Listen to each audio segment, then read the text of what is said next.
Fala galera, vou estar apresentando para vocês o estudo de artigo que eu fiz para a matéria de desenvolvimento de aplicações móveis distribuídas. Eu sou Rafael, meu professor é o Hugo, e eu já gostaria de começar dizendo que esse artigo ele é focado em dois tópicos principais: o IoT e os Smart Environments. Afinal, o que é IoT, né? Esse termo que a gente sempre escuta. O IoT é uma rede gigantesca de conexões entre coisas e pessoas, que coleta e compartilha dados sobre a forma como os aparelhos são utilizados e também sobre o ambiente que eles estão. O conceito, a abreviação IoT, surgiu no MIT em 1999 com a criação do RFID. O que é o RFID? É um sistema de identificação por radiofrequência, que é muito utilizado nesses cartões que a gente usa para acessar, passar em catacas, entrar em prédios, coisas do gênero. As aplicações do IoT são imensas. Por exemplo, na imagem da direita, a gente consegue ver que a conexão em dispositivos gera em torno de uma rede gigantesca que visa conectar qualquer dispositivo da internet ou a outros dispositivos conectados. A arquitetura do IoT é dividida em 5 camadas, que são percepção, rede, intermediária, middleware, aplicação e negócios. A camada de percepção é um hardware que consiste em sensores e objetos físicos de diferentes formas. Esses equipamentos provêm identificação, armazenamento, coleta e processamento da informação. No caso, isso pode se comparar com o RFID que eu mostrei no slide passado. É o objeto físico do IoT. A camada de rede transfere informações de objetos físicos ou sensores para o sistema de processamento através de um sistema de comunicação, podendo ser sem fio. No caso, pode ser a maneira como eles se comunicam, no caso o sensor e o cartão do slide passado. A camada intermediária é responsável pela gestão dos serviços do dispositivo IoT para criar conexões entre dispositivos que provêm o mesmo serviço. A camada de aplicação é responsável pela gestão global das aplicações, dependendo da informação processada na camada intermediária e do tipo de aplicação. Exemplo, cidades inteligentes. Vou citar, aprofundar nisso mais para frente. E a camada de negócio também é responsável pela gestão global dos serviços, só que ela cria um modelo de negócio que depende da informação processada na camada de aplicação e na camada intermediária. No caso, a gente consegue ver que tem uma dependência entre essas últimas 3 camadas. Mas, dessa forma, com o processamento da camada de serviço barra intermediária, a gente consegue decidir qual aplicação que vai ser criada para o IoT. Aí, podendo criar, de fato, as próximas camadas.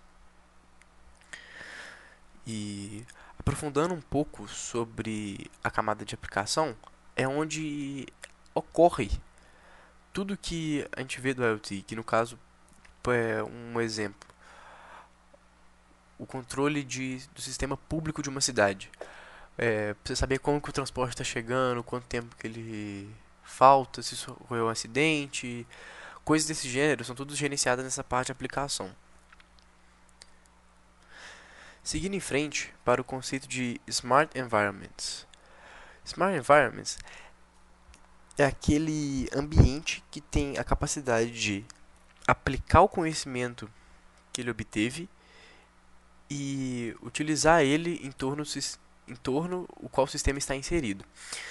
O exemplo que eu vou citar aqui é de uma cidade inteligente na Itália, chamada Padua, que utiliza sistemas de luzes públicas. No caso, explicando o conceito de Smart City, né, é um paradigma que aplica todas as tecnologias de comunicações mais avançadas em um ambiente urbano. Nesse exemplo, nós temos postes de luzes que são capazes de, além de controlar a energia gasta para acender as luzes quando for ficando escuro e etc., ela também tem um sensor que identifica e coleta informações importantes sobre, por exemplo, níveis de monóxido de carbono, umidade do ar, vibrações, barulhos e assim vai. Essa aplicação é muito importante porque com esse tipo de dados você pode fazer várias previsões meteorológicas, descobrir qual parte da sua cidade que é mais movimentada por causa das vibrações, é, saber se tem muito. A sociedade está crescendo por causa da poluição dos veículos. É, e dentre essas coisas, essas são as mais importantes que ocorrem nessa cidade. No sistema que foi implementado, tem os sensores ficam em cima dos postes e eles captam as coisas, enviam para um servidor e o servidor processa esses dados e envia para as pessoas que tratam eles. Agora, fazendo uma ponte entre o IoT e os Smart Environments, a gente pode literalmente mostrar o que eu falei nos slides passados, que um sistema inteligente com a aplicação do IoT cuida de vários pontos cruciais na criação de uma cidade ou de algum outro sistema, que aqui temos sistema de saúde, construção, gerenciamento de energia, logística, transportes e etc. Falando um pouco agora dos desafios que nós temos enfrentados para os sistemas, é, três pilares importantes que é bom citar são a confidencialidade, integridade e disponibilidade, que são a base de um sistema inteligente juntamente com a IoT. Dentre estes, nós temos quatro problemas de segurança que existem e são os grandes desafios de implementar esse sistema, que é a autenticação, ameaças, risco de confidencialidade, integridade de dados e privacidade. A autenticação inclui os dispositivos, né? A parte física, os sensores, os cartões, que dependem do próprio sistema de segurança, então eles são suscetíveis a ataques físicos.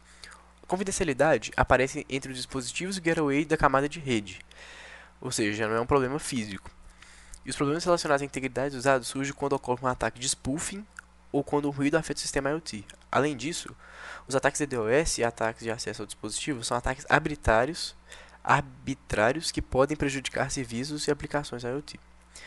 E no aspecto da privacidade, é só a parte que é mais importante do sistema, pois o usuário que está utilizando não tiver privacidade, ele não vai querer usar o sistema e vai dar um grande risco de vazamento de informações, porque são muitos dispositivos conectados. Então, privacidade, dentre esses problemas, é um dos mais importantes. É o mais importante, quer dizer, pois sem essa garantia você não consegue aplicar o sistema de maneira confiável e segura. Como diferentes componentes IoT utilizam tipos de tecnologia diferentes, cada um tem sua própria identificação. Com isso, os desafios da segurança ficam mais elevados, pois eles têm que poder saber de qual dispositivo que está vindo e fazer essa decifragem de dados não é algo muito trivial. Portanto, fica muito mais complexo de organizar a segurança desses sistemas, principalmente na parte de aplicações, que é justamente onde a gente vai jogar os sistemas IoT para poder rodar em público. Por exemplo, nas cidades. Se o sistema de cidade sofrer um ataque, como que eu vou ter confiança, por exemplo, meu ônibus vai chegar no horário? Ou como que eu vou saber que vai ter uma chuva? Ou como que eu vou saber, por exemplo, se alguma qual área que é mais barulhenta da minha cidade, onde tem mais trânsito, coisas do gênero. Agora, tocando um pouco no assunto final do artigo, que é sobre os IDS, né, que são os sistemas de detecção de intruso, que é algo muito importante relacionado à segurança, ele, fazendo uma descrição breve, ele é um sistema que monitora os dados para identificar e proteger contra invasões que ameaçam a confidencialidade, integridade e disponibilidade, que é justamente aqueles três pilares de segurança que eu disse. Como que ele funciona? Ele é dividido em três estágios: o estágio de monitoramento, análise e detecção. No estágio de monitoramento, ele é baseado na internet ou no próprio Host Based Sensor, que é basicamente o sensor dono, no caso, assim, a parte física do, do IoT. O segundo estágio,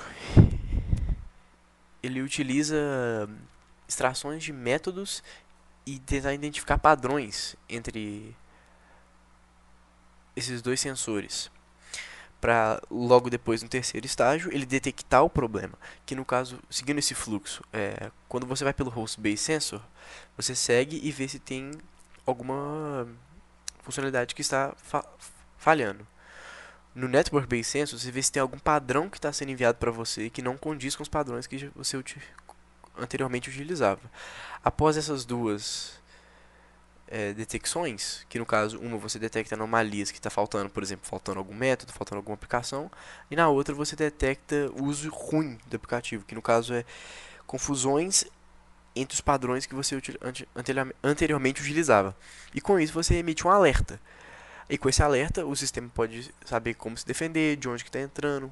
Um exemplo básico é, você tem uma casa que tem vários sensores nas portas, de frente e de trás.